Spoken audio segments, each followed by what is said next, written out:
Bien, hola, buena tarde compañeros. Bueno, en esta ocasión vamos a llevar a cabo nuestra sesión de esta semana que tiene que ver con el tema de el poder político.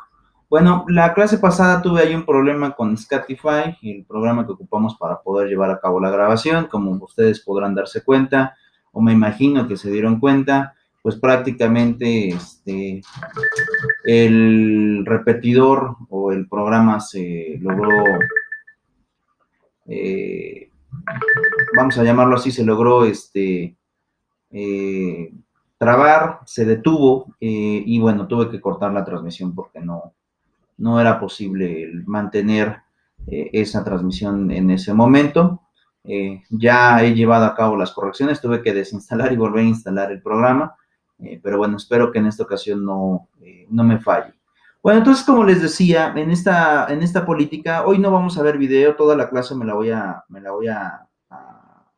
chutar de una forma muy coloquial. La voy a llevar a cabo de manera oral para que ustedes puedan tener un bagaje bastante importante, derivado de que, bueno, el programa está fallando, no permite la emisión de videos simultáneos para poder llevar a cabo la grabación de clase. Pero bueno, entonces les decía que Maquiavelo en la clase pasada, pues prácticamente tiene una postura de poder tener una visión que prácticamente implica una situación de poder, de que el Estado tiene que tomar la supremacía de las cosas.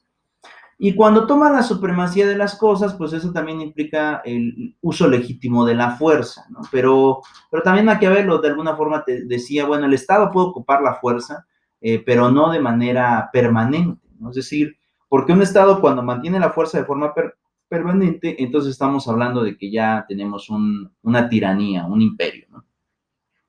Y el príncipe no puede ocupar este método porque al final de cuentas el príncipe tiene que, en todo momento, tiene que velar por los intereses de prácticamente su pueblo, su elección. Y um, esto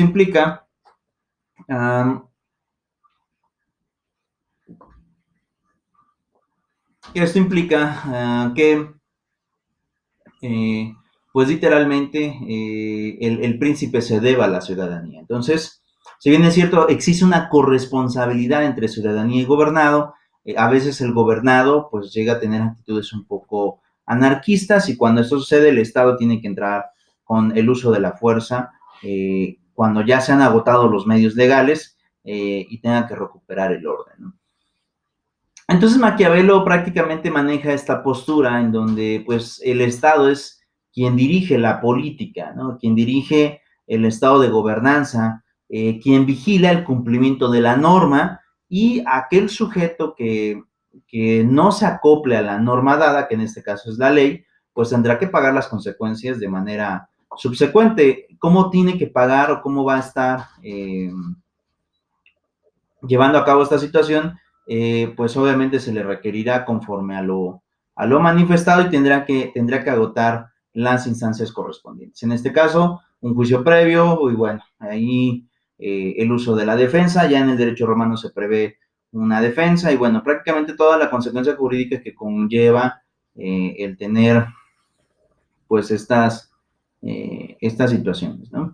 Um, y Hobbes, cuando habla acerca del Leviatán, ya para acabar la premisa de Maquiavelo, Hobbes cuando empieza el libro de Leviatán, también habla de una supremacía de Estado fuerte, ¿no? Es más, el libro tiene un nombre bastante fuerte, ¿no? Si ustedes son un poco eclesiásticos, seguramente recordarán que el libro versa respecto o el nombre del libro versa respecto de una forma de llamar a Satanás, ¿no? Al anticristo en el texto bíblico. Entonces el nombre del libro es bastante fuerte, llamado el Leviatán.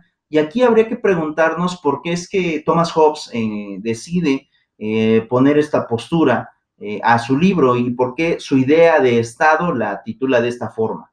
Um, y es porque en realidad él habla de un Estado también súper estructurado, pero prácticamente el Estado es quien impone la ley, quien impone el uso de la fuerza, cuando también el gobernado logra salirse de control, cuando este gobernado realiza acciones que de alguna manera pueden implicar la situación que vulnere pues prácticamente al estado al Estado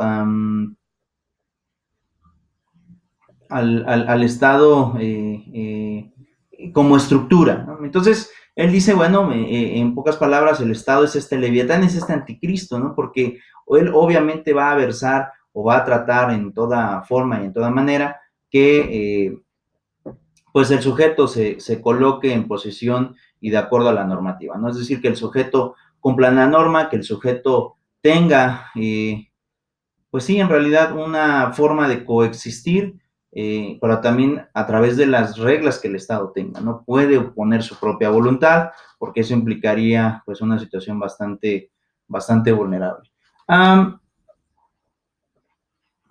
Pero esto contrasta también con la teoría de Estado que tiene Platón, ¿no? Platón tiene una teoría también completamente diferente, ¿no?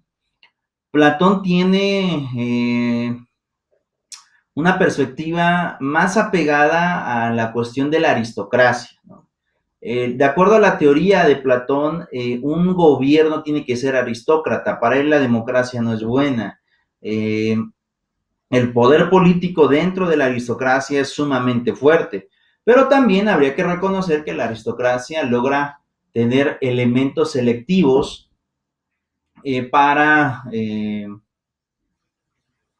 para ciertos sujetos, ¿no? Es decir, una especie de grupo privilegiado, ¿no? Ya escogido con anterioridad. Y aquí de alguna forma Platón manifiesta la idea del poder político, pero a través o usado a través de este método aristócrata. ¿Qué es la aristocracia? La aristocracia es la forma de gobierno por medio del cual los más sabios o los más doctos son quienes gobiernan. Los más sabios o más doctos son quienes gobiernan. Y aquí la pregunta que habría que hacernos es cómo Platón describe a los más sabios, ¿no? Porque eso podría entrar en contradicción de alguna forma. Eso podría tener algún tipo de metáfora a la hora de clasificar y cuál es el método de clasificar a las personas pues más sabias en realidad. Y en ese sentido podremos decir que las personas más sabias, de acuerdo a esta pericia, de acuerdo a esta situación, pues es prácticamente aquellos que han recibido por dinastía, vamos a llamarlo así, por dinastía familiar, um,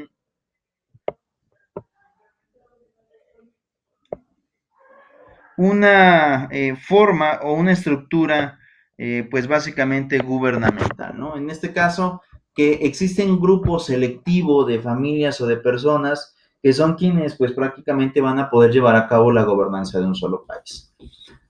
Pero también estas personas habría que ponernos a pensar, de acuerdo a la teoría platoniana, ¿por qué han sido elegidos? ¿No? ¿Por qué son aquellas personas extremadamente fuertes, extremadamente tenues, vociferantes, con voz de mando, que van a tener esta situación um, de,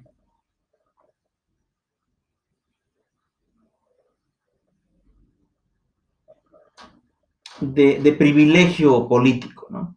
Y es porque, de acuerdo a Platón, él manifestaba que estas personas deberían ser personas altamente educadas, es decir, no podían ser alguien improvisado, ¿no? Tampoco podía llegar al gobierno aquella persona que simplemente fuera votado por las mayorías, ¿no? Porque también ahí Platón no le gustaba el tema de la democracia, porque decía que en las democracias puede ser que alguien tenga, la mayoría de la votación tenga a la mayoría de gente votando por esta persona, pero por el contrario, este individuo pues podía resultar pues alguien ignorante en realidad, es decir, podría ser alguien que no tenga estudios, que no tenga una base sólida de de cómo, um, de cómo tener eh, idea de gobernar un país, ¿no? Y es por eso que decide Platón, bueno, es que estas personas tenían que ser altamente educadas, ¿no? Y de acuerdo a la teoría platoniana, habría que recordar que en la antigua Grecia él manifestaba dos tipos de educación, ¿no? La primera educación que recibía la mayoría de la población, que era más apegada a las artes, ¿no? El teatro, la escultura, la pintura, estas situaciones que la música, ¿no? La literatura o la poesía, estas ciencias que de alguna forma tienden más a la cuestión colectiva, ¿no? A lo más usual, ¿no? Y ya la segunda educación, pues esa solamente la iban a recibir estas familias selectas que habían sido destinadas para poder gobernar, ¿no? Y esta segunda educación, pues versa respecto de el recibir instrucción acerca de cálculo, matemáticas, arquitectura, ¿no? Astrología, y ya este tipo de situaciones que ya tienen que ver más con un tema de ciencias exactas, ¿no? Porque de acuerdo a ellos, pues era el conocimiento vasto por el cual podían dirigir a una nación. Entonces, de acuerdo a Platón, pues estas personas tenían que ser grupos selectivos, no podía ser cualquier persona quien ocupara pues estos poderes, ¿no? En realidad tenían que ser personas altamente, pues sí, altamente,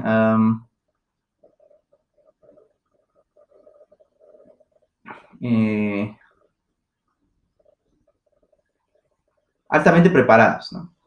Pero también Platón era muy consciente y decía, bueno, ese es el requisito que todo gobernante debe tener, debe ser una persona altamente preparada. No se puede permitir que un ignorante llegue al poder. Es por eso que a ellos en la aristocracia se les exigía cierto nivel de educación. Pero también decía Platón, pero eso solamente asegura que el individuo que vaya a ocupar el puesto, pues sepa, ¿no? Es decir, sepa con exactitud qué es lo que va a lograr o qué es lo que va a tener, pero qué es lo que va a hacer también. Pero por otro lado, ¿no? Por otro lado, eh, no era lo único que debería tener un gobernante, sino que también debería de tener una postura y un posicionamiento de ser una persona completamente razonable, ¿no? Así como lo clasificaba Platón. Y aquí la pregunta que tendríamos que hacernos, ¿cómo clasificas a una persona razonable? Y esto lo ponía como requisito Platón porque decía, bueno, el hecho de que alguien sepa mucho no da lugar o no nos asegura nada de que esa persona pueda gobernar para todos, a lo mejor puede gobernar para sí mismo, ¿no? Y entonces ya dejaría de ser aristocracia, se convertiría en una especie de oligarquía, ¿no? Es decir, un beneficio para unos cuantos en contra de la colectividad. Entonces Platón decía, no, tenemos que, aparte de tener alto grado educativo, también tiene que ser una persona completamente razonable. Y de acuerdo a Platón, sus símbolos de razonabilidad, ¿no? Si es que es correcto decirlo de esa forma, implicaba tener tres pasos fundamentales, ¿no? Aquellas personas que iban a ocupar el puesto público tenían que tener tres pasos fundamentales para considerarse como razonables. Y entonces tendremos lo siguiente. ¿Cómo puedes clasificar a alguien que es altamente razonable? Y entonces podremos decir que alguien altamente razonable es alguien que logra controlar los tres estados fundamentales de la mente.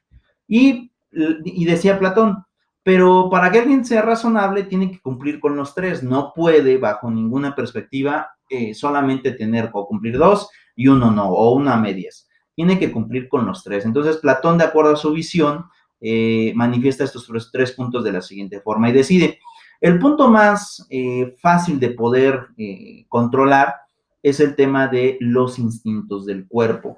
Alguien que no controla los instintos del cuerpo, a pesar de que tenga mucha educación, pues simplemente no puede gobernar, porque solamente es una persona egocentrista, impulsiva sí, impulsiva, que no piensa lo que hace y que seguramente va a terminar gobernando para sí mismo y no para la colectividad, ¿no? Entonces, ahí es cuando viene este detalle y este problema, y pues decía Platón, cuáles son los instintos del cuerpo, ¿no? Y vamos a poner dos, ¿no? Principalmente, aunque yo aumentaría uno más, que es el tema de controlar el sexo y controlar la gula, es lo que dice Platón, ¿no? Yo pondría uno más ahí y diría que el tema de la ira también es algo muy importante, ¿no? La ira, el controlar la ira es algo básico, que fundamentalmente tiene o también es un instinto del cuerpo, ¿no? Y es algo que también debe de controlar un ser humano. Y decía Platón, bueno, pues es que el sexo es muy fácil de poder perderte, ¿no? Es decir, el sexo implica también una liberación, ¿no? De sustancias mentales que implica, pues, ciertos sentimientos de placer. Y cuando una persona no está preparada para controlar esto, es decir, no controla con quién lo hace ni con quién puede celebrarlo, pues está perdida, porque eso implica que podría tener problemas de gobernanza y en algunos actos incluso podía llegar a perder un alto grado de moral, porque eso también era una situación que planteaban para la aristocracia, alto grado de moralidad. Entonces decía, el sexo tiene que controlarse, no puedes tener sexo eh, exacerbado, ¿no? Es decir, o quererlo celebrar con cualquier persona, incluso atentando contra la voluntad de esa persona, ¿no? Decía, tienes que ser muy controlado, tienes que controlar.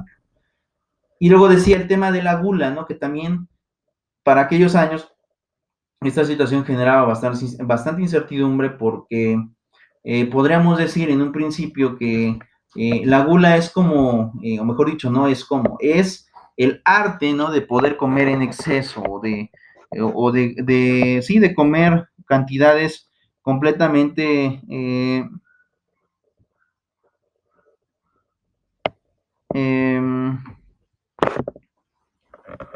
completamente,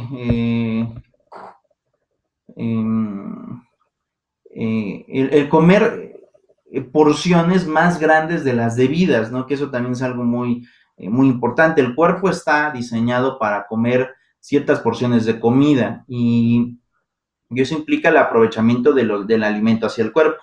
Entonces, aquella persona que come de más, sabe que la comida de más, pues también puede provocar un efecto negativo hacia su persona.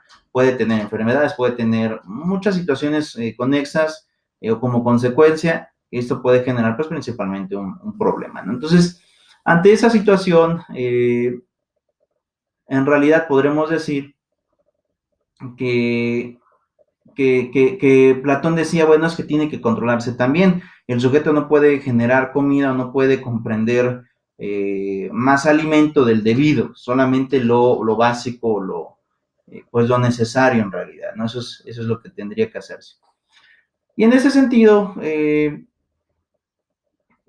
pues me parece algo bastante también lógico, ¿no? Es decir, y yo creo que se refiere en el tema de la gula a no ingerir cosas que tú mismo ya sabes que te pueden hacer daño, ¿no? Es decir, controlar lo que se consume para poder evitar esos daños colaterales de los cuales se puede tener como consecuencia en esa premisa fundamental. Y el tema de la ira, ¿no? El tema que yo ponía, bueno, la ira también es un instinto del cuerpo, la ira es un enojo que va más allá del simple enojo, es decir, aquel que te logra descontrolar, aquel que hace incluso que realices actos completamente, pues incluso en algunas ocasiones hasta comitivos de delitos, ¿no? Entonces, el sujeto o el individuo tiene que tener una apreciación buena de sí mismo y aparte tiene que tener una situación bastante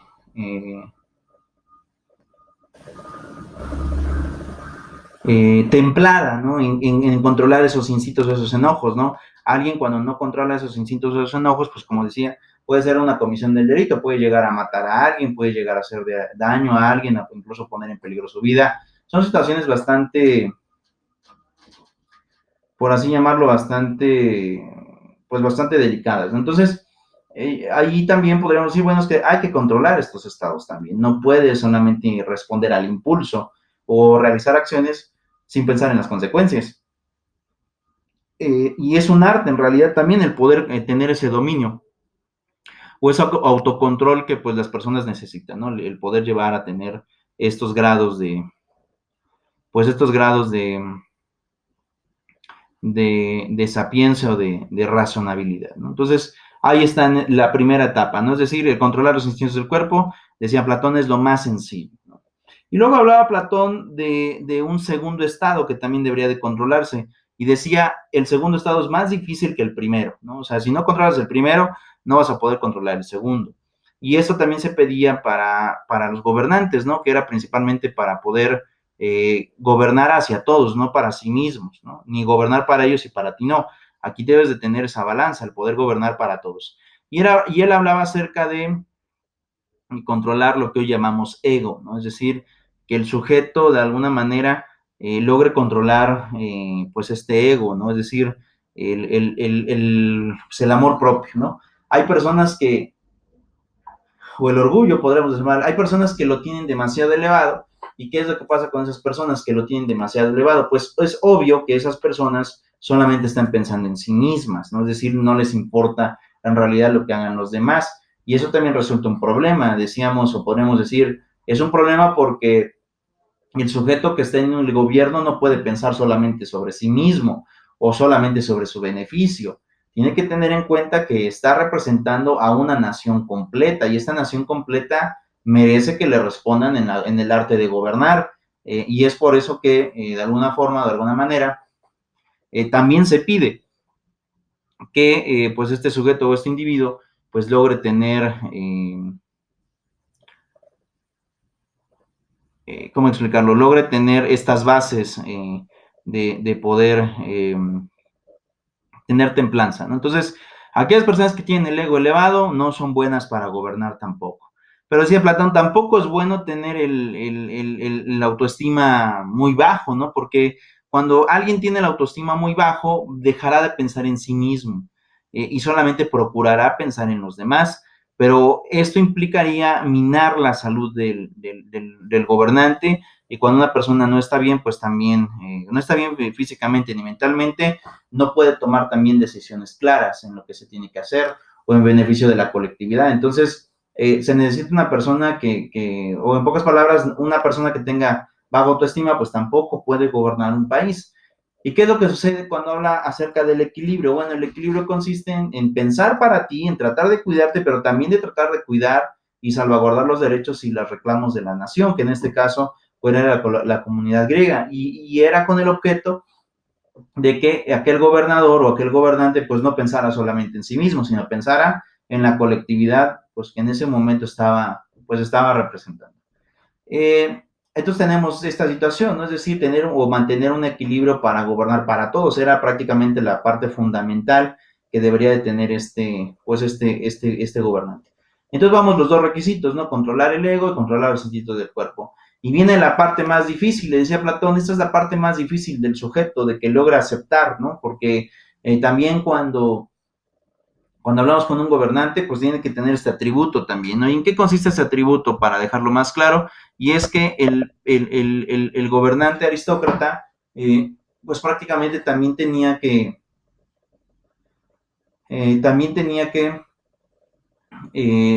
saber o entender, ¿no? De alguna forma, que,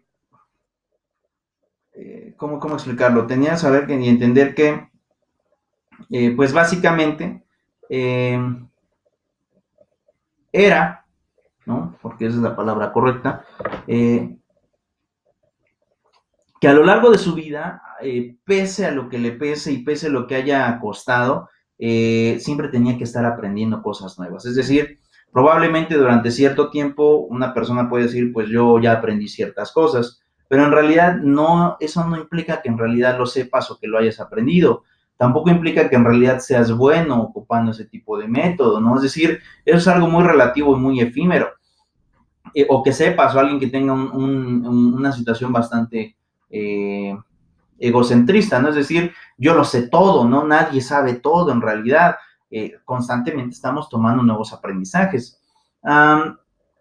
Y eso es esta situación. Entonces, decía Platón, aquella persona que no se percate, porque esa es la realidad, aquella persona que no se percate de que, pues existe, ¿no? En realidad, existe en realidad un método o una forma de poder tener más aprendizaje. Aquel que no reconozca que todavía le falta mucho por aprender, tampoco es una persona razonable. Entonces decía Platón, aquellas personas razonables comprenden que aún y a pesar de todo lo que han estudiado, pues en realidad no saben nada, sino que tratan de buscar pues más y más conocimiento, que esa es la base fundamental por la cual pues uno estudia, ¿no? Se encuentra en un constante aprendizaje. Y eso es lo que decía Platón.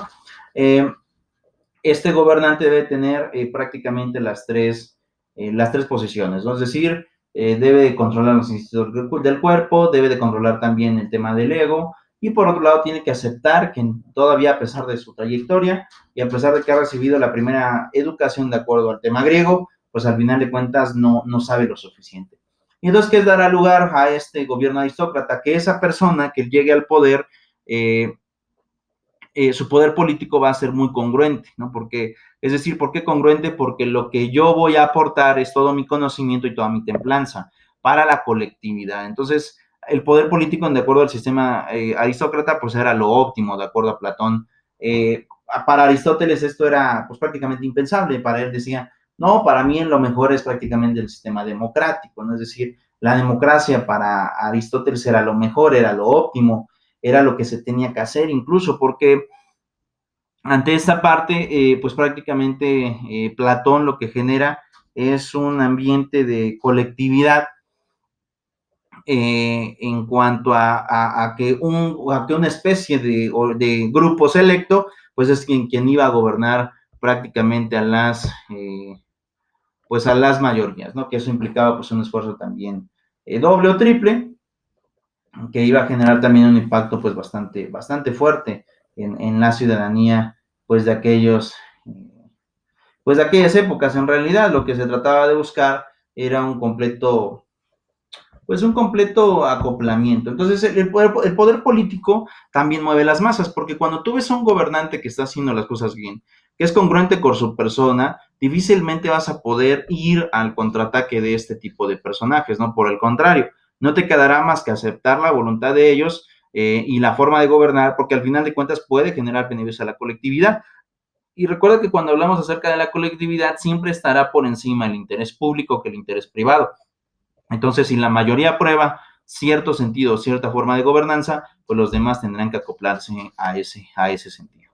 Pero bueno, hasta aquí dejaré la clase, nos estaremos viendo la próxima semana. Por mi parte es todo.